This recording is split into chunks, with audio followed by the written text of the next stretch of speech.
Start. Hello everyone, welcome to my YouTube channel. और आज हम लोग 12th स्टैंडर्ड का फिजिक्स चैप्टर नंबर 11 जिसका नाम है मैग्नेटिक मटेरियल्स, उसमें हम लोग पेज नंबर 258 11.5.2 पैरा मैग्नेटिज्म ये टॉपिक से शुरुआत कर रहे हैं। ठीक है, शुरू करते हैं। ठीक है, अभी देखो हम लोगों ने जस्ट थोड़ा सा पीछे जा रहे हैं ताकि पता चले कि हम लोग तीन कैटेगरी में से अभी दूसरी कैटेगरी में हम लोगों ने देखे थे कुछ ऐसे एटम्स है या कुछ ऐसे मटेरियल है जो ऐसे एटम्स से बने हैं जिसके अंदर एक भी इलेक्ट्रॉन फ्री नहीं रहता। मतलब क्या? All are paid. All are क्या होते हैं? पैड होते हैं। पैड मतलब क्या? यानी कि ऐसा ये पैड होते हैं। हर एक बॉक्स में आपको 2 इलेक्ट्रॉन्स मिलेंगे। ऐसे एटम से बने हुए मटेरियल को हम लोग बोलते हैं क्या? Diamagnetic material. ठीक है, दिमाग होगी डायमैग्नेटिक मटेरियल। समझ? दूसरा जो होता है, याद रखो, इसके अंदर आप लोगों को क्या मिलेगा? अनपैड इलेक्ट्रॉन मिल सकता है। ठीक है, अगर अनपैड इलेक्ट्रॉन मिल रहा है तो उसको हम लोग क्या बोलेंगे? Paramagnetic material. Paramagnetic material. समझ में आ गया? और तो अभी हम लोग यानी कि ये वाला देखने वाले हैं और इंशाल्लाह हो सके तो हम लोग तीसरा वाला भी देखेंगे जिसके अंदर हम लोगों को पैड इलेक्ट्रॉन तो मिलता है शुरुआत में, लेकिन जरूरी नहीं कि हर एक में वो रहे, यानी कि अनपैड इलेक्ट्रॉन्स ज्यादा होते हैं। उसको हम लोग क्या बोलेंगे? Ferromagnetic material. ठीक है, खाली फेरो लिखा मैंने। ये 3 टाइप है जिसमें से अभी हम लोग ये पढ़ चुके हैं, इसको बहुत डिटेल में पढ़ चुके हैं पिछला वीडियो। ठीक है, और वो अपलोड भी हो चुका है। अब हम लोग पढ़ रहे हैं ये सेकंड वाला जिसका नाम है क्या? Paramagnetic material. ठीक है, तो अभी हम लोग ये पढ़ने वाले हैं, तो उसके बारे में कुछ चीजें देखते हैं। स्टार्ट। देखिए, अभी आपके बुक में क्या बोला है कि जो मैग्नेटिक मटेरियल्स जो होते हैं जिसका पहला नाम यानी जो हम लोग दूसरा वाला पढ़ रहे हैं उसका नाम है क्या? Paramagnetic materials. ठीक है, ये n नंबर ऑफ क्या किससे बना है? एटम से बना है। ये बहुत बड़ा बना रहा हूँ मैं। n नंबर ऑफ एटम से बना है। n नंबर ऑफ एटम से बना है। समझ में आया? एक एटम को यहाँ निकालेंगे, इसका कुछ ना कुछ मैग्नेटिक डायपोल मूवमेंट मिलेगा। समझ आया? ठीक है, फिर इसका निकालेंगे बाजू वाले का, फिर इसका कुछ रहेगा। ऐसा कुछ तो भी अलग अलग है। मैग्नेटिक मूवमेंट को याद रखो। देखो, पैरामैग्नेटिक मटेरियल जो होता है इसके अंदर क्या हो जाते हैं? अनपैड इलेक्ट्रॉन्स होते हैं। अनपैड क्या होते हैं? इलेक्ट्रॉन्स होते हैं, जिस वजह से इसके अंदर क्या होता है? नेट मैग्नेटिक मूवमेंट होता है। नेट मैग्नेटिक मूवमेंट, याद रखो, मूवमेंट है, मूवमेंट नहीं है, मूवमेंट। ठीक है, नेट मैग्नेटिक मूवमेंट होता है। ठीक है, अब ये हम लोग एक एक का पकड़ रहे हैं। अगर हम लोग ऐसे बहुत सारे पकड़ेंगे तो आपके बुक में इसको एरो वाइज ऐसा बताया, किसी का इधर है डायरेक्शन, किसी का इधर है, किसी का इधर है, किसी का ऐसा है, किसी का वैसा है। ऐसा अगर आप देखोगे there are n number of directions जहां पर ये मैग्नेट जो है ओरिएंटेड है। ओरिएंटेड मतलब क्या? They are having turn. ठीक है, ऐसा ओरिएंटेड है, अलग अलग डायरेक्शन में। इन शॉर्ट इन लोग ऐसे ऐसे है। अगर रैंडमली देखेंगे, देखो ये n नंबर ऑफ एटम से बना है। अगर हम लोग कहीं ना कहीं गौर करेंगे तो याद रखो ये नीचे वाला इस ऊपर वाले को कैंसिल आउट कर रहा है। समझ आया? ये ऐसा नीचे वाला ये ऊपर वाले से कैंसिल आउट हो रहा है। तो लोग समझ में आ रहा है? ये इधर वाले से कैंसिल आउट हो रहा है। तो ऐसा देखेंगे तो कभी ना कभी हम लोग को पता चलेगा कि भाई इसका एक्चुअली नेट मैग्नेटिक जो रहता है वो क्या हो जाएगा? 0 हो सकता है। वो क्या हो जाएगा? तुम लोग को समझ में आ रहा है क्या बोल रहा हूँ मैं? पेज नंबर 258 पर पहले पैराग्राफ में क्या बोला है? उसने यही बोला है कि पहले पैराग्राफ में, अब तक हम लोगों ने जो पढ़ा ये पहला पैराग्राफ था। याद रखो इसके अंदर नेट मैग्नेटिक मूवमेंट रहता है, लेकिन क्या हो जाता है कि net magnetic movement of each atom, ठीक है, विल कैंसल आउट, ठीक है, ओरिएंटेशन ऑफ अदर एटम। तुम लोग को समझ में आ रहा है? एक वाला दूसरे वाले को कैंसिल आउट करेगा। अगर उस लिहाज से देखेंगे तो क्या हो जाएगा? आपकी बुक में अब नेट के जगह पर उसने एक नया वर्ड यूज किया है, वो है रिजल्टेंट मैग्नेटिक मूवमेंट। तो याद रखो इस हिसाब से resultant magnetic movement will B 0। Will be what? तुम लोग को इतना समझा कि नहीं समझा? क्या तो सुनो, हम लोगों ने क्या पढ़े? ऐसा मटेरियल जो ऐसे एटम से बना है, एटम जो आंखों से नहीं दिख रहा है, ठीक है, एकदम स्मॉलेस्ट पार्टिकल, ऐसा मटेरियल जो ऐसे एटम से बना है जिसके अंदर अनपैड इलेक्ट्रॉन है। ठीक है, कम से कम एक, तो उसको क्या बोलेंगे? Paramagnetic material. उसके अंदर नेट मैग्नेटिक मूवमेंट है, अनपैड है इसलिए नेट मैग्नेटिक मूवमेंट है। लेकिन ऐसे एटम्स अगर बहुत सारे कंबाइन होकर एक ऑब्जेक्ट बनाते हैं तो अगर उनके नेट मैग्नेटिक मूवमेंट को हम लोग एरो से रिप्रेजेंट करते हैं या डायरेक्शन देते हैं तो हर एक एटम किसी दूसरे कैंसिल आउट कर रहा है।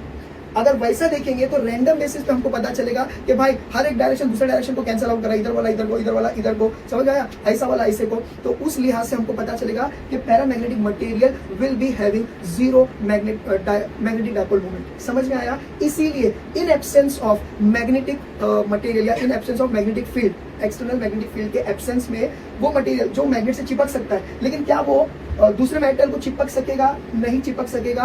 क्यों? क्योंकि उसके आसपास मैग्नेटिक मटेरियल नहीं है। तुम लोग समझ आ रहा है? नेट मैग्नेटिक फील्ड नहीं है। तुम लोग समझ में आ रहा है मैं क्या बोल रहा हूँ? देखो सपोज करो ये मैग्नेट है, ठीक है, और ये मटेरियल है, सपोज करो ये मटेरियल है जो मैग्नेटाइजेशन हो सकता है। अगर मैंने इसको चिपकाया, ये चिपकेगा क्या नहीं चिपकेगा?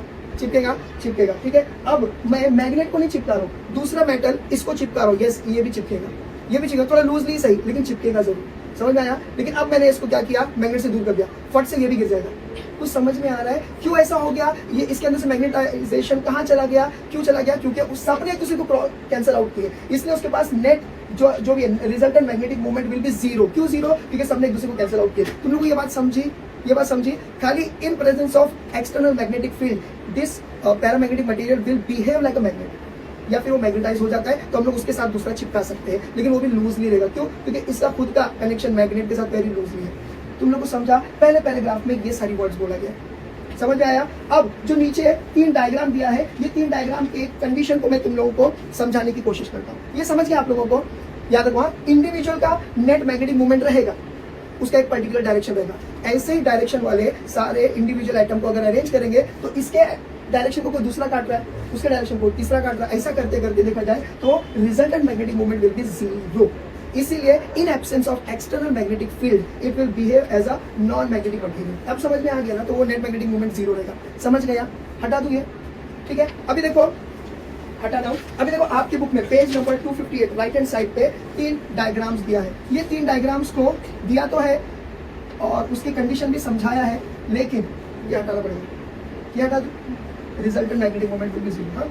लेकिन इसके बारे में ना थियरी में बोला है, लेकिन नीचे नहीं बोला। मैं बताता हूँ। देखो ये है आपका ए वाला, ये है आपका बी वाला, ये है आपका सी वाला, ठीक है। अब ए वाले में देखेंगे आप तो नेट मैग्नेटिक मूवमेंट जो है ये रैंडमली किधर भी कोई भी डायरेक्शन में हो सकता है, ठीक है, कोई भी डायरेक्शन में हो सकता है, ऐसा ऐसा कुछ भी है। समझ में आया? फिर दूसरे इसमें अगर आप गौर देखो, मैंने गिना हूँ इसमें आपके बुक के फोटो के हिसाब से। देखो जरा ध्यान से देखो, ये वाला जो है, खैर मैं बाद में बताता हूँ। अभी ये दूसरा वाला, दूसरे वाले के अंदर अगर आप देखोगे तो ऐसे डायरेक्शन में आपको ये ज्यादा दिखेंगे। मैं एक काम करता हूँ, ठीक है, ऐसे डायरेक्शन में आपको जो है ये ज्यादा दिखेंगे, बाकी जो है कोई भी डायरेक्शन में हो सकता है। ये एरोस किसको रिप्रेजेंट कर रहे हैं?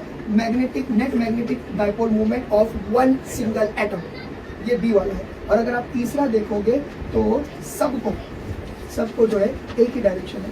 अब देखो ये 3 में कंडीशन दिया है और उस कंडीशन के हिसाब से इस डायग्राम को समझना बहुत आसान हो जाएगा। मगर आपके बुक में इसके नीचे जो दिया है ना, ये थोड़ा सा मतलब आधी इंफॉर्मेशन दिया है, लेकिन थियरी पार्ट में दोनों इंफॉर्मेशन दिया। मैं बताता हूँ। देखो इसके अंदर हर डायग्राम में 2 कंडीशन है। एक ये कि यहाँ पर क्या तो सुनो, no external magnetic field, no external magnetic field. यहाँ पर मैग्नेटिक फील्ड दिया ही नहीं है। यहाँ पर ये समझ में आ गया? ये क्या है? ये एक ऑब्जेक्ट है। कौन सा ऑब्जेक्ट है? जो पैरामैग्नेटिक मटेरियल से बना है। समझ में आया? उसके आसपास हमने मैग्नेट रखे ही नहीं, ठीक है। तो ये कंडीशन हो गई। और इसके अंदर दूसरी कंडीशन क्या है? दूसरी कंडीशन ये है कि यहाँ पर लिटिल बिट, यहाँ पर क्या है? Little bit high temperature. ये आपकी बुक में नहीं लिखा है, लेकिन यानी इसके नीचे नहीं लिखा है, इसके नीचे नहीं लिखा है, डायग्राम के नीचे नहीं लिखा है, लेकिन थियरी में लिखा है, मेंशन किया है। समझ में आया? तो ये कंडीशन है। मैं पहले लिख लेता हूँ फिर समझा देता हूँ, ठीक है। अब दूसरे इसमें क्या बोला है कि week magnetic field. Week magnetic field को मैं MM लिख रहा हूँ, मैग्नेटिक फील्ड को सॉरी MF लिख रहा हूँ, मैग्नेटिक फील्ड को मैं MF लिख रहा हूँ। वीक मैग्नेटिक फील्ड है, ठीक है। और दूसरी कंडीशन क्या है इसके अंदर? तो दूसरी कंडीशन क्या है कि यहाँ पर नॉर्मल टेम्परेचर, यहाँ पर क्या है, या रूम टेम्परेचर बोलेंगे तो भी चलेगा। ये सब थियरी में लिखा है टेम्परेचर के बारे में, ठीक है। और तीसरे वाले का जो कंडीशन है वो क्या है? याद रखो, स्ट्रॉन्ग मैग्नेटिक फील्ड। क्या है ये? Strong magnetic field. और दूसरी कंडीशन क्या है? Low temperature. अब इससे 2-3 बातें पता चलेगी, इस पे ध्यान दो, ध्यान से सुनो। ऐसा ऑब्जेक्ट जो पैरामैग्नेटिक मटेरियल है, ऐसा मटेरियल है, ठीक है। उसके अंदर हम लोगों ने देखे कि ऐसा मटेरियल जो पैरामैग्नेटिक मटेरियल है, यानी जिसको हम लोगों ने आसपास कोई मैग्नेट नहीं रखे, लेकिन टेम्परेचर थोड़ा हाई रखे। जैसा टेम्परेचर हाई रखते हैं तो याद रखो वहां पर एक वर्ड यूज किया हुआ है थर्मल, क्या हुआ है, थर्मल एजिटेशन, थर्मल एजिटेशन। अब एजिटेशन मतलब क्या है, एजिटेशन मतलब एक्साइटमेंट, मतलब क्या, एक्साइटेशन, समझ में आया। जैसा खो खो खेलते हैं तो कुछ ये ऐसे बच्चे बैठे रहते हैं, वो कब तक बैठे रहते, उसको मालूम है कि मेरे को भागना चाहिए, लेकिन जब तक ये खो नहीं मिलेगा वो भाग नहीं सकता, और जैसा उसको खो मिलता है ये भागना शुरू करता है, समझ में आया। वैसा ही याद रखो एजिटेशन मतलब वो एक्साइटेड हो गया खो मिलने के बाद और वो भागना शुरू किया, तो क्या हो जाता है, हर एक एटम, आपको पता है ये कि जब उसको हाई टेम्परेचर या गर्मी देते हैं, तो हम लोगों ने पढ़े हैं काइनेटिक थ्योरी ऑफ गैसेस में पढ़े हैं कि कोई मटेरियल को यानी कोई गैस को अगर हम लोग हीट करते हैं तो उसके मॉलिक्यूल्स एक्साइटेड हो जाते हैं और रैंडम मोशन किधर भी करने लगते हैं, बराबर है। तो यहाँ पर हाई टेम्परेचर होने की वजह से एटम्स थर्मल एजिटेशन में चले जाते हैं, मतलब क्या, due to high temperature they gain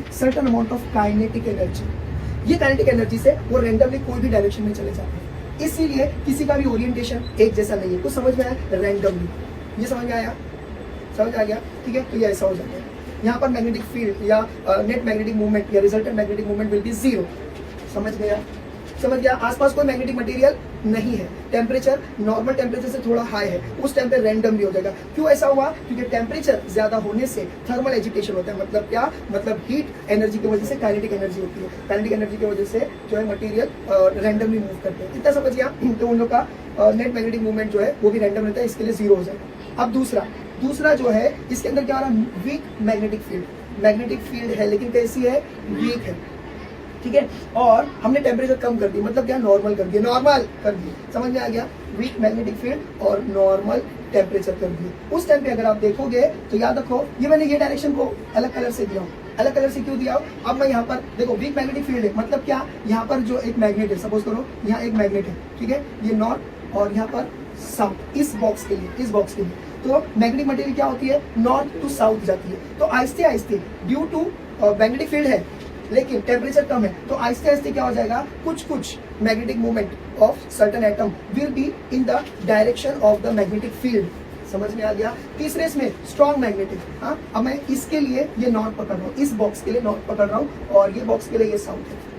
अब क्या हो जाएगा, स्ट्रॉन्ग मैग्नेटिक फील्ड, और टेम्परेचर को हम लोग लो रखेंगे, मतलब ऐसे रूम में ये एक्सपेरिमेंट कर रहे हैं जहां पर टेम्परेचर और भी कम है, यानी समझ लो 25 या 20 से कम है। अब समझ में आ गया, तो लो टेम्परेचर और ये स्ट्रॉन्ग मैग्नेट्स है, तब ऑलमोस्ट सारे जो है एटम्स जो है उन लोग के magnetic materials, sorry net magnetic movement will B aligning in the direction of magnetic field. इतना समझा, ये प्रॉपर्टी है किसकी, पैरामैग्नेटिक मटेरियल की। लेकिन एकदम इंपॉर्टेंट, जैसे ही इन लोग को हटाए, जैसे ही मैग्नेटिक यानी ये मैग्नेट्स को हटा देंगे या एक्सटर्नल मैग्नेटिक फील्ड को हटा देंगे, वापस से ये ऐसे हो जाएंगे, समझ आया। हालांकि लो टेम्परेचर फिर भी ये रैंडमली अरेंज हो जाएंगे, बोलो समझा, लेकिन हाई टेम्परेचर पे ज्यादा ही रैंडम हो जाते हैं। अब समझ में आ गया, समझ आया, तीनों कंडीशन समझिए आप लोगों को, समझ आया। 3 कंडीशन पढ़े हम लोगों ने, जहां पर दो कंडीशन पढ़े, यानी कि क्या, एक में रहेगा क्या, मैग्नेटिक फील्ड नहीं है, टेम्परेचर हाई है, एकदम रैंडमली रहेगा और net magnetic field will be zero, ठीक है। फिर उसके बाद sorry net magnetic movement will be zero. इधर पे क्या हो जाएगा, वीक मैग्नेटिक फील्ड है लेकिन क्या हो जा रहा है, नॉर्मल टेम्परेचर, तो कुछ जो है ये नॉर्थ टू साउथ के डायरेक्शन में रहेगी, ठीक है। इसके लिए यहाँ पर ये साउथ रहेगा, समझ आ गया। अब यहाँ की बात करेंगे तो मैं इसको नॉर्थ पकड़ रहा हूँ और यहाँ पर स्ट्रॉन्ग मैग्नेटिक फील्ड है, लो टेम्परेचर है, समझ में आ गया। तो सारे जो है नॉर्थ टू साउथ डायरेक्शन में अलाइन हो जाएंगे। इससे एक बात समझ में आ रही है, जैसी जैसी मैग्नेटिक फील्ड बढ़ती है वैसी क्या हो जाता है कि ये जो मटेरियल ये मैग्नेटाइज हो रहा है। क्यों मैग्नेटाइज हो रहा है, क्योंकि इसके अंदर के एटम के नेट मैग्नेटिक मूवमेंट जो है वो अलाइन हो रहे हैं इन the direction of magnetic field. तो लोगों को समझ में आ रहा है, एक्सटर्नल मैग्नेटिक फील्ड के डायरेक्शन में अलाइन हो रहे हैं। और तीसरी बात इंपॉर्टेंट, क्या समझ में आ रहा है, हमको ये समझ में आ रहा है कि हाई टेम्परेचर पे magnetic line of force week हो जाती है। हाई टेम्परेचर पे या लो टेम्परेचर रखना पड़ रहा है। अगर मैं यहाँ पर हाई टेम्परेचर रखूँ तो शायद ये वापस से ऐसे ना रहे, ऐसे रहेंगे। तो यानी कि हम ऐसा बोल सकते हैं, तुम लोग ये समझ में आ गया। तो इससे ये साबित हो रहा है, क्या साबित हो रहा है, इससे ये साबित हो रहा है कि magnetization is inversely proportional to T. आगे ये डेरिवेशन आने वाला है, इसलिए बता रहा हूँ। मैग्नेटाइजेशन मतलब क्या, अगर कोई मटेरियल को मैग्नेटिक फील्ड में रखे तो वो मैग्नेट की तरफ अट्रैक्ट होगा और उसके बाजू में कोई दूसरा मेटल चिपकाएंगे तो वो उसको भी अपने ऊपर चिपकने देगा, इसको बोलते हैं मैग्नेटाइजेशन। तुम लोग को समझ में आया? तो याद रखो मैग्नेटाइजेशन, मगर टेम्परेचर बढ़ेगा तो मैग्नेटाइजेशन कम होगा। अगर मैग्नेटाइजेशन बढ़ाना है तो आपको टेम्परेचर लो रखना पड़ेगा, जैसा यहाँ रखें। तो 3 बातें समझ में आई। यहाँ से 3 बातें क्या समझ में आई? यहाँ से 3 बातें ये समझ में आई कि हाई टेम्परेचर पर, सॉरी बराबर, हाई टेम्परेचर पर क्या हो जाता है, और नो मैग्नेटिक फील्ड के अंदर रैंडमली मूव करेंगे क्योंकि इन लोग के अंदर काइनेटिक एनर्जी आती है। दूसरा क्या है, वीक मैग्नेटिक फील्ड रहेगा, कुछ कुछ जो है अलाइन होंगे इन नॉर्थ टू साउथ डायरेक्शन, लेकिन टेम्परेचर नॉर्मल रहना चाहिए। और zero temperature, sorry low temperature लेकिन स्ट्रॉन्ग मैग्नेटिक फील्ड रहेगी, तो सब कुछ अलाइन हो जाएगा नॉर्थ टू साउथ डायरेक्शन। इतना समझा? अब इसके बाद देखो ये सारी चीजें हो चुकी है। हाँ, अब देखो ये क्या बोल रहा है, जब स्ट्रॉन्ग मैग्नेटिक फील्ड रहेगी, हाँ, जब स्ट्रॉन्ग मैग्नेटिक फील्ड रहेगी और लो टेम्परेचर रहेगा, तो इसके अंदर से जो मैग्नेटिक लाइन ऑफ फोर्स जो जा रही है, इसके अंदर से जो मैग्नेटिक लाइन ऑफ फोर्स जा रही है, ये एक दूसरे से वेरी क्लोज होकर जाएगी। ऐसा लगेगा हल्का सा स्माइली फेस बन रहा है, वो जो स्माइली बनाते हैं ना, हल्का सा ऐसा कुछ जाएगा। देखो ऐसा नहीं, ऐसा जा रहा है, ठीक है, ये नहीं ऐसा जा रहा है। अरे समझा कि नहीं? अरे समझा कि नहीं? ये ऐसा फेस जा रहा है। तो ये याद रखो, ये आपके बुक में पेज नंबर 259 पर लेफ्ट हैंड साइड 11.8 का डायग्राम जो है ये ऐसा है। पैरामैग्नेटिक मटेरियल के अंदर से जब यानी मैग्नेटिक लाइन ऑफ फोर्स जाती है तो वो ऐसा करके जाएगी। समझ आया? Very close to each other आकर जाएगी। इतना समझा? एंड द लास्ट जो पहले भी बोल चुका हूँ, जैसे ही मैग्नेटिक मटेरियल, मेरा मतलब मैग्नेट को हटा दिया जाएगा, ये पैरामैग्नेटिक मटेरियल वापस से नॉर्मल्स में आ जाएगा, रैंडमली ओरिएंटेड हो जाएंगे उसके सारे नेट मैग्नेटिक मूवमेंट। समझ में आ गया? अब इसकी प्रॉपर्टीज पढ़ेंगे पेज नंबर 259 पर। इसकी प्रॉपर्टी है, सबसे पहली प्रॉपर्टी, एक मिनट में रब कर देता हूँ, हटा दो ये कंडीशन लिख लो आप। ये कंडीशन, ऊपर की कंडीशन टेक्स्ट बुक में डायग्राम के नीचे दी है, और ये वाली कंडीशन डायग्राम के नीचे नहीं है लेकिन थियरी पार्ट में लिखा हुआ है। ठीक है, अब मैं ये हटा रहा हूँ। ठीक है, अब देखो क्या हो जाता है, एकदम इजी है, और ये चैप्टर सच में बहुत इजी है, इनको छोड़कर नहीं जाने का। ठीक है, अब देखो प्रॉपर्टीज पढ़ रहे, पैरामैग्नेटिक मटेरियल की क्या पढ़ रहे हैं हम लोग? प्रॉपर्टीज पढ़ रहे हैं। ठीक है, अब प्रॉपर्टीज क्या है आपकी बुक में? सिर्फ 4 प्रॉपर्टीज है, and very easy, very easy है, वेरी इजी। देखो क्या बोल रहा है ये, कि जब कभी when magnetic material is placed in a non uniform magnetic field it tend to move itself from weaker to higher. मतलब क्या? एकदम इजी। यहाँ पर ये सपोज करो मैग्नेट है, मैं बोलता हूँ बार मैग्नेट है, ठीक है, यहाँ पर कोई एक बार मैग्नेट है, ठीक है, ये नॉर्थ ये साउथ, और हम लोगों ने क्या करे, पैरा मैग्नेटिक मटेरियल यहाँ पर रखे, सॉरी हाँ पैरा मैग्नेटिक मटेरियल यहाँ रखे। देखो ध्यान से सुनो, यहाँ पर magnetic line of, sorry north to south, यहाँ पर मैग्नेटिक लाइन ऑफ फोर्स है, यहाँ पर मैग्नेटिक लाइन ऑफ फोर्स है, बराबर है। यहाँ पर वीक है, यहाँ पर क्या है, magnetic line of force week है, यहाँ पर स्ट्रॉन्ग है। तो क्या बोल रहा है, पहला पॉइंट बोल रहा है कि पैरामैग्नेटिक मटेरियल को अगर हम लोग वीक मैग्नेटिक फील्ड में रखेंगे तो वो वीक टू हाई चला जाएगा। मतलब क्या, वीक टू स्ट्रॉन्ग चला जाएगा। देखो weak region to strong region, तो समझा, वीक से यानी कि वीक से क्या लिखा है, स्ट्रॉन्ग की तरफ जाएगा। कुछ समझा? हम लोगों ने देखे होंगे कि हम लोग कोई मटेरियल रखते हैं या मैग्नेट रखते हैं, थोड़ा नजदीक रखते कब करके आके चिपक जाता है। तो याद रखो, वीक यहाँ पर दूर था तो weak strong weak magnetic field थी, और वहां से खप करके आके चिपक गया। तो समझ में आया? तो ये पहला पॉइंट देगा। उसने इलेबोरेट करते हुए बोला है, in other words the material या this material are strongly attracted by external magnetic field. अब दूसरी बात क्या बोल रहा है कि सपोज करो हम लोगों ने यू शेप का एक ट्यूब लिया और इसके अंदर पैरामैग्नेटिक मटेरियल वाला लिक्विड लिए, पैरामैग्नेटिक मटेरियल वाला क्या लिए, लिक्विड लिए, ठीक है। अब यहाँ पर हम लोगों ने रख दिए क्या, मैग्नेट, स्ट्रॉन्ग मैग्नेट। तो क्या हो जाएगा, डेफिनेटली ये मैग्नेट की तरफ आता है, तो क्या करेंगे, ये सारा पानी जो है जितना हो सके कॉम्पैक्टली अरेंज होकर यहाँ पर ज्यादा से ज्यादा गैदर होगा। तो क्या हो जाएगा, इस एरिया का पानी, समझ में आ गया, जो है यहाँ पर कम दिखाई देगा, यानी चला जाएगा यहाँ का पानी, और ये यहाँ पर आ रहा है, तो समझ रहे हैं, शिफ्ट हो जाएगा। क्यों? क्योंकि most of the molecules they compactly arrange themselves in the area या in the region of strong magnetic field. समझ में आ गया? इतना समझ गया आप लोगों को, ठीक है। तो ये हो गया। अब तीसरा वाला देखो, जो मैंने पहले भी बोल चुका हूँ, तीसरा वाला, ये दूसरा वाला था, ये दूसरा वाला। अब तीसरा वाला देखो क्या है, एकदम इजी। जैसे ही एक्सटर्नल मैग्नेटिक फील्ड निकाल दी जाएगी फ्रॉम, जैसे ही एक्सटर्नल मैग्नेटिक फील्ड हटा दी जाएगी फ्रॉम द या अराउंड द पैरामैग्नेटिक मटेरियल, वहां से हटा दी जाएगी, उसके एटम्स जो है या नेट मैग्नेटिक मूवमेंट जो है वो रैंडमली अरेंज हो जाएगी। ये पहले भी बोल चुका हूँ मैंने, समझ में आया? तो ये याद रखो कि हम लोगों को क्या बोलना है कि as the external magnetic field is removed, ठीक है, from the vicinity of paramagnetic material, then the net magnetic movement, समझ में आया, विल बी रैंडम। समझ में आया? वो रैंडम हो जाएंगे। तुम लोग समझ में आया? ठीक है, अभी देखो चौथा वाला क्या दिया है, मेटल्स। अच्छा, इसने एग्जांपल दिया है, वो एग्जांपल देख लो। Metals such as magnesium, lithium, molybdenum, ये टेंटेलम करके जो है उसका सिंबल जो है ये TA है, और इसका एटॉमिक नंबर ये पूछेगा नहीं, लेकिन बता रहा हूँ 73 है। अब याद रखो 10th में आप लोगों ने ये नाम नहीं सुने होंगे, क्योंकि जितना जरूरत था अपने उतने एलिमेंट्स का याद किए थे, तो ये नहीं याद था। तो ये याद रखो टेंटेलम, इसका एटॉमिक नंबर क्या है 73। ये सारे क्या है, पैरामैग्नेटिक मटेरियल्स है। इसके एग्जाम्पल्स अगर 1 मार्क्स के लिए आया तो एग्जाम्पल पूछा जा सकता है, तो इसीलिए एग्जाम्पल्स इग्नोर नहीं कर सकते। अब आता है क्या, एक छोटा सा डेरिवेशन, ठीक है, वो है क्या, इन ईयर 1895 पीर क्यूरी ऐसा करके कुछ नाम है आदमी का, ठीक है, साइंटिस्ट का। ये साइंटिस्ट ने एक एक्सपेरिमेंट किए थे उसके बारे में, और वो एक्सपेरिमेंट के बेस पे उन्होंने एक इक्वेशन बनाए थे। तो वो डेरिवेशन जरा देखेंगे, हटा दो ये, ठीक है। तो क्यूरी वाला जो है, ठीक है, अभी देखो क्यूरी वाला हम लोग एक्सपेरिमेंट एकदम सिंपल है। ये क्या बोलता है कि मैग्नेटाइजेशन इज, पहला तो अपन ये देख चुके हैं जब पैरामैग्नेटिक मटेरियल पढ़ रहे थे, is inversely proportional to temperature.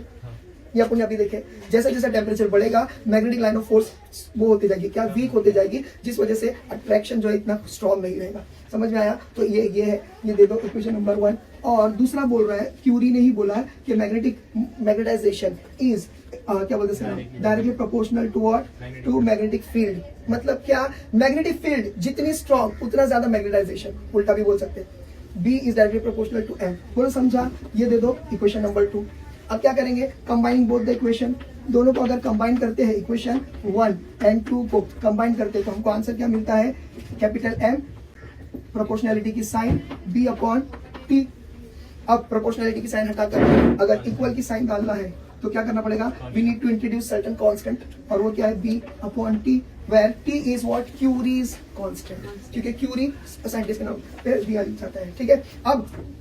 अब पिछले के पिछले लेक्चर में हम लोगों ने पढ़े थे कि ये जो मैग्नेटिक फील्ड होती है, ठीक है, इसका एक फॉर्मूला है, वो क्या है, μ0 और इंटू H, ठीक है। वेर μ0 क्या है, μ0 is permeability of free space, और H क्या है, मैग्नेटिक इंटेंसिटी। तो हम लोग ये वैल्यू इसके अंदर यहाँ पुट करेंगे, तो क्या हो जाएगा, M is equal to C μ0H/T। इतना समझा? अब ध्यान से देखो, इस H को मैं यहाँ शिफ्ट कर रहा हूँ, इस H को इक्वल के यहाँ शिफ्ट करूंगा, तो न्यूमरेटर विल बिकम डिनोमिनेटर। तो क्या बन जाएगा मालूम है, क्या बन जाएगा, M/T is equal to C μ0, ठीक है, permeability of free space upon T। इतना समझा? दैट इज अ टेम्परेचर, हाँ ये H है, बराबर, सॉरी ये H है। अब याद रखो M/H इज नथिंग बट खाए, और तुम लोग मालूम है नहीं, अब पता नहीं खाए कैसा लिखते हैं, ठीक है। तो ये हो गया C, और ये हो गया μ0/T। इतना समझा आप लोगों को? तो ये हो गया खाए के बारे में, और बस। और देखो अभी क्या बोल रहा है, ये क्या है, ये कांस्टेंट है, ठीक है, ये क्या, ये कांस्टेंट है। जिस एरिया में आप ये एक्सपेरिमेंट कर रहे हो तो उसका एक्सटर्नल परमेबिलिटी भी कांस्टेंट माना जा रहा है। उस बेसिस पे हम लोग बोल सकते हैं कि chi is inversely proportional to T, और यहाँ पर ये छोटा सा डेरिवेशन खत्म होता है, ठीक है। ये याद रखो, ये क्या रहेगा, क्यूरीज वाला जो है वो रहेगा डेरिवेशन। अच्छा, अब यहाँ पर ये ऐसा नहीं चलेगा, डायरेक्टली ऐसा लिखेंगे तो नहीं चलेगा, हर एक को आपको वो सिंप्लीफाई करना पड़ेगा। Where M is equal to magnetization, ठीक है। दूसरा क्या है, T is equal to temperature. तीसरा क्या है, B is equal to what, magnetic field, external magnetic field,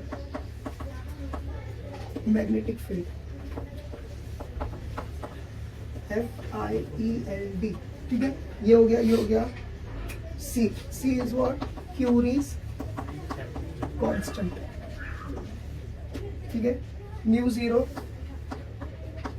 क्या, ये permeability of free space, permeability. अगर आपने ये पूरा डेरिवेशन सही किए, पूरे मार्क्स नहीं मिलेंगे अगर इनको सिंप्लीफाई नहीं करें। तो आपको बताना पड़ेगा कि क्या चीज है, कि इसका नाम क्या है, परमिएबिलिटी ऑफ फ्री स्पेस, ठीक है। फिर उसके बाद एच, एच बोले तो क्या, मैग्नेटिक इंटेंसिटी, वही है ना, मैग्नेटिक इंटेंसिटी, ठीक है। एच हो गया, सी हो गया, और अब खाए बचा है, सिर्फ खाए बचा है ना, म्यू जीरो हो गया, बराबर ना, सिर्फ खाए बचा है जिसके बारे में मैंने नहीं बोला, ठीक है। ये खाए को क्या बोलेंगे हम लोग, मैग्नेटिक ससेप्टिबिलिटी, मैग्नेटिक ससेप्टिबिलिटी। भाई जल्दी जल्दी जल्दी, इतना समझ गया। तो ये सारी चीजें लिखना पड़ेगा आपको एट द एंड या शुरुआत में, ठीक है। तो यहाँ पर नहीं दिख रहा है, लास्ट वाला टाइप का हम लोग मटेरियल पढ़ने जा रहे हैं जिसका नाम है फेरो मैग्नेटिक मटेरियल, ठीक है। तो ये वाला जो है फेरो मैग्नेटिक मटेरियल,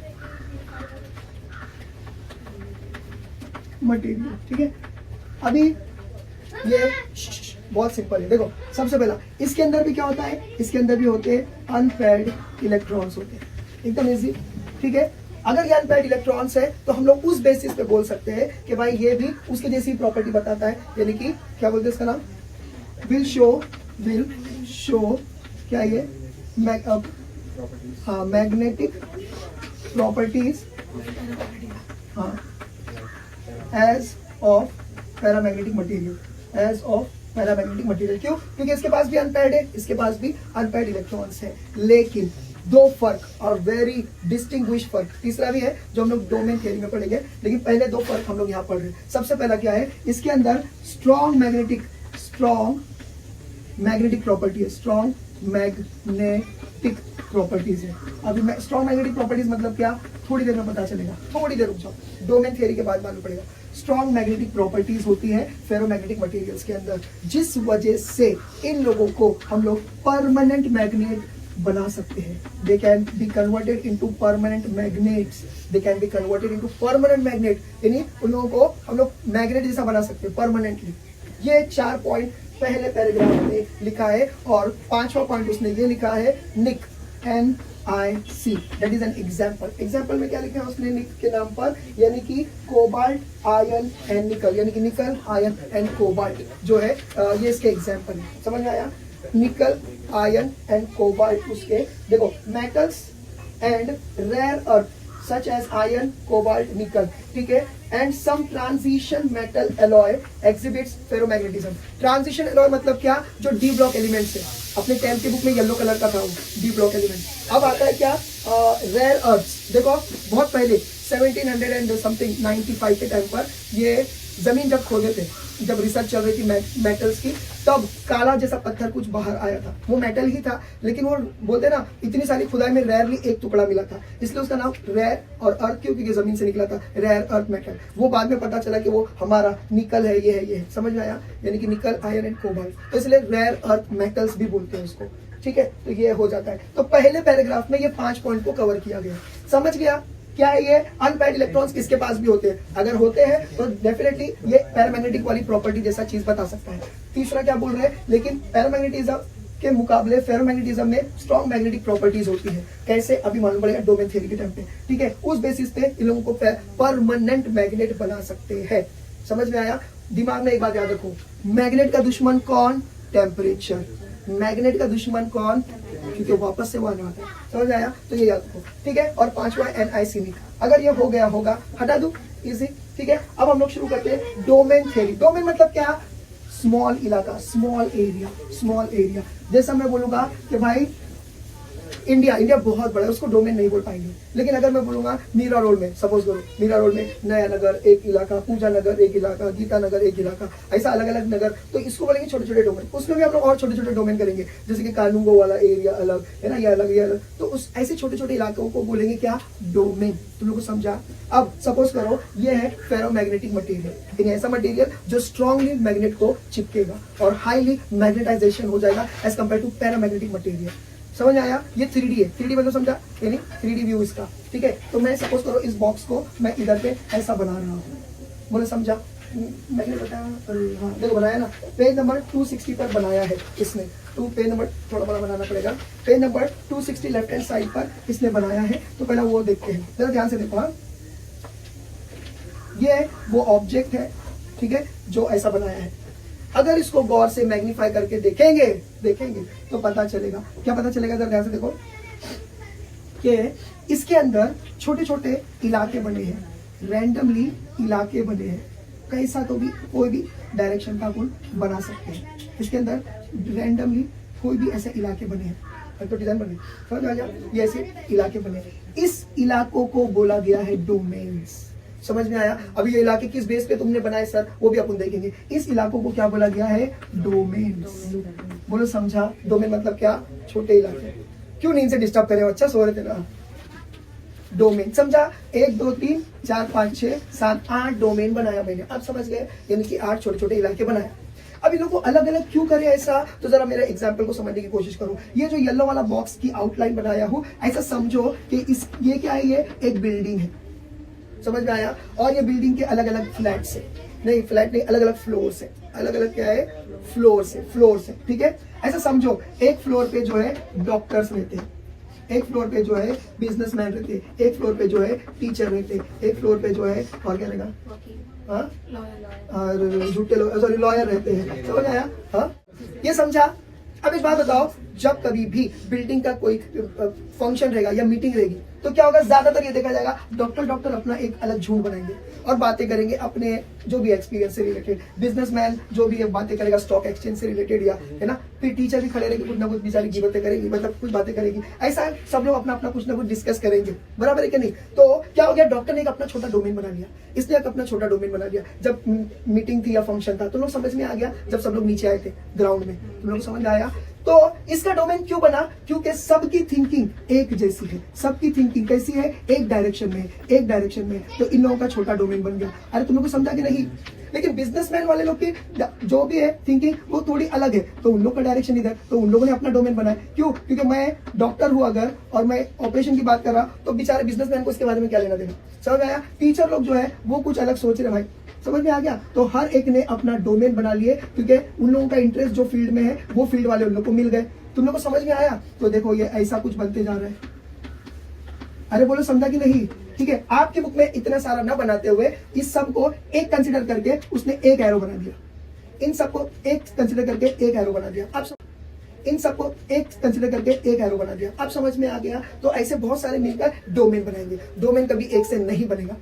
अब समझ में आया? तो ऐसे बहुत सारे मिलकर, इतना समझा? इनका अपना पर्सनल एक नेट मैग्नेटिक मोमेंट है। इनका अपना एक डोमेन का अपना एक नेट मैग्नेटिक मोमेंट है। हर एक का अगर हम लोग डोमेन देखेंगे, ये तो बहुत छोटा बताया मैंने, समझ आया? हर एक का देखेंगे तो इसका डायरेक्शन हो सकता है इसके डायरेक्शन से कैंसिल आउट हो रहा है, इसका डायरेक्शन हो सकता है इससे कैंसिल आउट हो रहा है। तो देखेंगे तो पूरे मैग्नेटिक मटेरियल का, फेरोमैग्नेटिक मटेरियल का नेट या फिर क्या बोले थे, resultant magnetic movement will be zero. बोलो समझा? समझा कि नहीं समझा? समझ में आया? तो ये हर एक का ऐसा ऐसा रहेगा। इतना समझा? अच्छा एक और चीज, इस लाइन को यानी ये जो बॉर्डर्स है, ठीक है, इस बॉर्डर को क्या बोला गया है? ग्रीन बॉक्स के जस्ट ऊपर देखो डोमेन वॉल, इसको क्या बोला गया है? Domain wall. प्लीज याद रखो, इस बॉक्सेस को एक बड़े से ऑब्जेक्ट के अंदर, बड़े से ऑब्जेक्ट के अंदर छोटे छोटे बॉक्सेस को क्या बोला गया है? डोमेन बोला गया है। बॉक्सेस की बाउंड्री को क्या बोला गया है? डोमेन वॉल बोला गया है। अच्छा अब देखो, एक डॉक्टर आया दूसरे डॉक्टर के पास, अपने डोमेन में आ गया और बातें कर रहा है। अरे मालूम है हार्ट सर्जरी में अभी ये तरक्की हुई, वो तरक्की हुई। तो बोला अरे क्या बात कर रहे हैं यार, ये तुमको मालूम पड़ा। इन लोग क्या करे? एक्सचेंज कर रहे अपना नॉलेज। हम लोग क्या करें? लोग एक्सचेंज। याद रखो, ये डोमेन के जितने भी एटम रहेंगे इन लोगों का आपस का अट्रैक्शन बहुत अच्छा रहेगा। क्यों? क्योंकि उन लोग एक फील्ड के हैं तो उन लोग की नॉलेज अच्छी है, या जो भी है उन लोग की फील्ड अच्छी है, तो उन लोग एक दूसरे से मतलब बात कर रहे हैं। तो याद रखो page number 259 right hand side में देखो, इसको बोला जाता है क्या? इसको बोला जाता है, कहां गया? डोमेन थियरी के तीसरी लाइन नीचे, एक्सचेंज कपलिंग और एक्सचेंज इंटरएक्शन। ये याद रखो, एक्सचेंज कपलिंग और एक्सचेंज कपलिंग और एक्सचेंज इंटरएक्शन। तुम लोग को समझ में आ रहा है मैं क्या बोल रहा हूं? एक बॉक्स लिए, वो बॉक्स क्या है? फेरोमैग्नेटिक मटेरियल अगर है तो अगर मैग्नीफाई करेंगे किसी इंस्ट्रूमेंट से पता चलेगा उसमें छोटे छोटे डोमेन है, छोटे छोटे इलाके हैं। उस इलाके को क्या बोला गया है? डोमेन। डोमेन की जो बॉर्डर उसको क्या बोला गया है, डोमेन वॉल। उसके अंदर जो ये जो सब लोग है, ठीक है, आपस में क्या कर रहे हैं, उन लोग की स्ट्रॉन्ग बॉन्डिंग है। क्यों? क्योंकि उन लोग आपस में एक जैसा नॉलेज शेयर करते हैं। तो इस एक्सचेंज को क्या बोलते हैं, एक्सचेंज कपलिंग या एक्सचेंज, यानी कपलिंग तो समझ गया ना, यानी कि दो, समझ में आया, और इंटरैक्शन समझ में आ गया। तो ये इंटरैक्शन होता है। एक और चीज है, देखो अभी ये सब का डायरेक्शन किधर है, एक डायरेक्शन में है ना। मैंने समझ में यहाँ पर 15 ऐसा किया था, लेकिन सबका एक डायरेक्शन में तो मैं क्या करूंगा, 15 नहीं बनाऊंगा, एक ही बनाऊंगा। इस एक डायरेक्शन को जो हम लोग पकड़े हैं उसको बोला जाएगा डोमेन एक्सिस। उसको क्या बोला जाएगा, नीचे से तीसरी लाइन, लास्ट पैराग्राफ, नीचे से तीसरी लाइन, डोमेन एक्सिस। तुम लोग को समझ में आ रहा है कि नहीं? ठीक है। और एक डोमेन की हद कितनी होती है, तो देखो उन लोगों ने बोले 10⁻⁻6 से लेकर 10⁻⁴ मीटर जितनी होती है। और एक डोमेन में कितने एटम रह सकते हैं, 10⁻10 से लेकर 10⁻17 एटम्स हो सकते हैं। इतना वास्ट, कितना ज्यादा रहते हैं। 10⁻17 मतलब कितना, 17 जीरो पकड़ो। समझ में आ गया? एक छोटे से डोमेन में जो कि मीटर के हिसाब से माइनस में जा रहा है। तो लोग समझ में आ गया मैं क्या बोल रहा हूँ? तो देखो अब जरा ध्यान से सुनो। फेरोमैग्नेटिक मटेरियल में हमने क्या पढ़े, सबसे पहला इसके अंदर अनपेयर्ड इलेक्ट्रॉन है। इस बेसिस पे फेरोमैग्नेटिक मटेरियल पैरामैग्नेटिक को थोड़ा बहुत हम लोग मान सकते हैं, रिजेंबल कर रहा है प्रॉपर्टी के हिसाब से। दूसरा हम लोगों ने क्या बोले कि इसके अंदर जो है, क्या बोले, हाँ, ये जो स्ट्रॉन्ग मैग्नेटिक फील्ड या स्ट्रॉन्ग मैग्नेटिक अट्रैक्शन होता है, जिस वजह से इसको क्या कर सकते हैं, परमानेंट मैग्नेट बना सकते हैं। मैंने ये बोला। और लास्ट हम लोगों ने पढ़े थे क्या, एग्जाम्पल NiC। बोलो समझा? इसके बाद हम लोगों ने फेरोमैग्नेटिक मटेरियल को जूम करके देखे, मतलब किसी इंस्ट्रूमेंट के इस्तेमाल से, तो पता चला कि एक मैग्नेटिक, यानी एक जो मटेरियल होता है फेरोमैग्नेटिक मटेरियल, उसके अंदर छोटे छोटे इलाके हैं। उसका नाम क्या है, डोमेन। डोमेन की दीवार का नाम क्या है, डोमेन वॉल।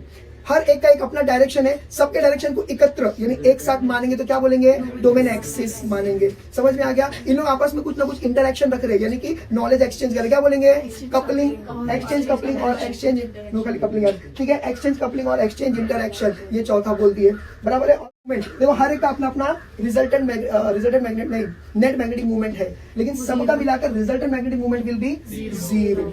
समझ आया? कब, जब उन लोगों को मैग्नेटिक फील्ड में नहीं रखा गया है। यहाँ पर मैग्नेटिक फील्ड नहीं रखा गया, तब magnetic field will be zero, resultant magnetic field will be, या resultant magnetic movement will be zero. इतना समझे? इस छोटे से इलाके का एरिया कितना रह सकता है, 10⁻⁻6 से लेकर 10⁻⁴। उसके अंदर कितने एटम रह सकते हैं, 10⁻10 से लेकर 10⁻17 तक रह सकते हैं। खत्म। समझ में आ गया? कोई बड़ी बात नहीं, ठीक है। अब आ जाता है क्या, अब ध्यान से सुनिए, इसको ऐसा कर दिए। अब क्या बोला जा रहा है कि सपोज करो, मैं इसको रब करूंगा तो अच्छे से याद होगा, ठीक है, ओके, हो गया थोड़ा सा बस। देखो हाँ, ध्यान से सुनिए। अब मैंने क्या किया, एक मैग्नेट को यहाँ पर रखा, और सपोज करो ये मैग्नेट ऐसा है, ये मैग्नेट ऐसा है नॉर्थ और साउथ, ये मैग्नेट ऐसा है जिसकी मैग्नेटिक इंटेंसिटी मैं अपने हाथ से बढ़ा सकता हूँ, कम या ज्यादा कर सकता हूँ, ऐसा समझो। तो सपोज करो मैंने लो इंटेंसिटी रखा, मैग्नेटिक फील्ड की इंटेंसिटी यानी H मैंने क्या रखा, लो रखा। जब लो रखा तो मैंने देखा कि कुछ कुछ डोमेन हल्के हल्के इधर घूमना शुरू हो गए, पूरी तरह से अलाइन नहीं हो जाएंगे, यानी इन लोग का डायरेक्शन अभी नीचे था, नीचे से हल्का सा ऊपर की तरफ गए। देखो पहला एकदम ऐसा था, ऐसा था, अब कैसा गया, थोड़ा सा, समझ में आया? They will try to align themselves in the direction of north to south. समझ में आया? जो उसके एक्सटर्नल मैग्नेटिक फील्ड है, ये वाले ऐसे थे, ये वाले थोड़े से ऐसे हो जाएंगे। अब समझ में आया? थोड़े से नीचे आ जाएंगे, और ये जो नीचे वाले थे वो थोड़े से ऐसे हो जाएंगे। अरे समझा कि नहीं? ये वाले जो थे ये ऐसे होने की कोशिश करेंगे। समझा? जैसी जैसी मैंने इसकी इंटेंसिटी बढ़ाते गया तो अब क्या हो जाएगा, फाइनली क्या हो जाएगा, जैसे स्ट्रॉन्ग मैग्नेटिक, समझ में आ गया ना, दूसरा बड़ा होगा तो और थोड़ा अलाइन होने की कोशिश करेंगे, और जब एकदम ज्यादा ही इंटेंसिटी बढ़ जाएगी तो सारे जो है क्या हो जाएंगे, एक ही मैग्नेटिक मतलब वो डायरेक्शन में चले जाएंगे। इतना समझा? ठीक है। अरे इतना समझा कि नहीं समझा? बोलो समझा कि नहीं समझा?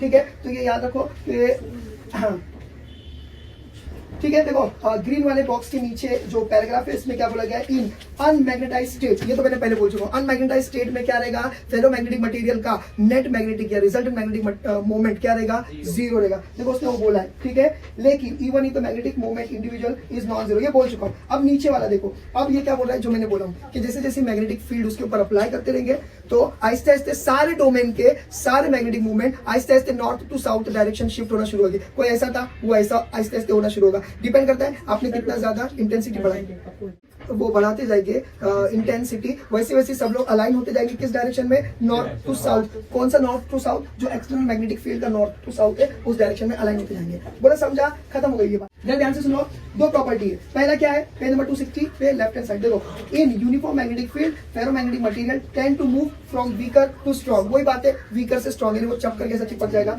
दूसरा क्या है, ये बहुत इंपॉर्टेंट है, ध्यान से सुनो, जैसे ही मैग्नेटिक, ये इसको मैग्नेटाइज कर दिए, अब क्या करेंगे, बंद कर दिए, मैग्नेटिक मटेरियल हटा दिए, यानी मैग्नेट्स को हटा दिए। ये याद रखो, डोमेन के डायरेक्शन ऐसे ही रहेंगे।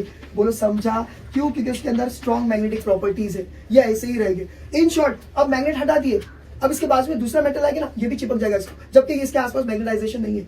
तुम लोग समझ में आ रहा है? तो ये बेस पे लोगों ने बोला यार, ferromagnetic materials can be used to create a new magnet by introducing it first into the magnetic field of other magnet. बोल समझा, बीच में फंस गए। अरे समझा कि नहीं समझा, तुम लोग को समझा, ये लोगों ने बोले। तो ये दो प्रॉपर्टी याद रखो। ये वाला ग्राफ अपन को समझना है, जो 261 लेफ्ट हैंड साइड 11.10 वाला जो दिया है, क्यूरीज टेम्परेचर वाला, एकदम सिंपल। ध्यान से सुनो, मैंने क्या बोला था, विलन कौन है, विलन टेम्परेचर। टेम्परेचर किसका दुश्मन है, मैग्नेटिक का, यानी मैग्नेट का दुश्मन है। तो यहाँ पर हम लोगों ने क्या करे, यहाँ पर हमने खाई को लिए, समझा, वाई एक्सिस पे हम लोगों ने खाई को लिए और इसके ऊपर हमने टेम्परेचर लिए। मतलब क्या, 10 डिग्री, 20 डिग्री, 30 डिग्री, यानी हम लोग अगर ये डायरेक्शन में जाएंगे तो टेम्परेचर बढ़ेगा, ये डायरेक्शन में जाएंगे तो मैग्नेटिक ससेप्टिबिलिटी यानी खाई बढ़ेगी। अब ध्यान से सुनो, फेरो मैग्नेटिक मटेरियल का खाई जो है ये इतना ऊपर रहता है, इतना हाई होता है। लेकिन जैसा ही आप टेम्परेचर बढ़ाते जाएंगे तो याद रखो, फेरोमैग्नेटिक मटेरियल की ससेप्टिबिलिटी गिरती जाएगी, गिरती जाएगी, गिरती जाएगी। ठीक है, ससेप्टिबिलिटी गिरते जाएगी। समझ में आया? एग्जैक्टली देखो, ये स्लोप जहां से शुरू हो रहा है और ये स्लोप जहां पर बन गया, स्लोप मतलब कैसा बनेगा, सॉरी कांस्टेंट जो लाइन है, समझ में आया? ये लाइन जहां पर बन रही है इसका एग्जैक्टली सेंटर लेंगे। एग्जैक्टली क्या लेंगे, सेंटर लेंगे और बोलेंगे क्या, टी और ये C. What is this, Curie's temperature. मतलब क्या, ध्यान से सुनो, अब एकदम अच्छे से बोलता हूँ। लास्ट, फेरोमैग्नेटिक मटेरियल को, मैग्नेट को नहीं, फेरोमैग्नेटिक मटेरियल को अगर हम लोगों ने हाई टेम्परेचर में इंट्रोड्यूस किए तो क्या हो जाएगा, एक टाइम आएगा उसकी ससेप्टिबिलिटी गिरती जाएगी, गिरती जाएगी। एक टाइम आएगा कि ये ससेप्टिबिलिटी इतनी गिर जाएगी कि it will behave as a paramagnetic material. Ferromagnetic material will behave as a paramagnetic material. तो एग्जैक्टली इस स्लोप, यानी ये जो स्ट्रेट लाइन और ये स्ट्रेट लाइन का एग्जैक्टली जो सेंटर है उसको हम लोग बोलेंगे क्या, वो टेम्परेचर बोलेंगे जिसको बोलते हैं क्यूरीज टेम्परेचर। ऐसा क्यों बोला गया है, क्योंकि क्यूरी ने ही ये बताया था सबको कि भाई ferromagnetic material can be converted into paramagnetic material by increasing the temperature of ferromagnetic material. तुम लोगों को समझ में आ गया? और एग्जैक्टली जो बीच में रहेगा उसको क्या बोलेंगे, उसको क्या बोलेंगे, क्यूरीज टेम्परेचर। ठीक है, with this I and up with my today's lecture.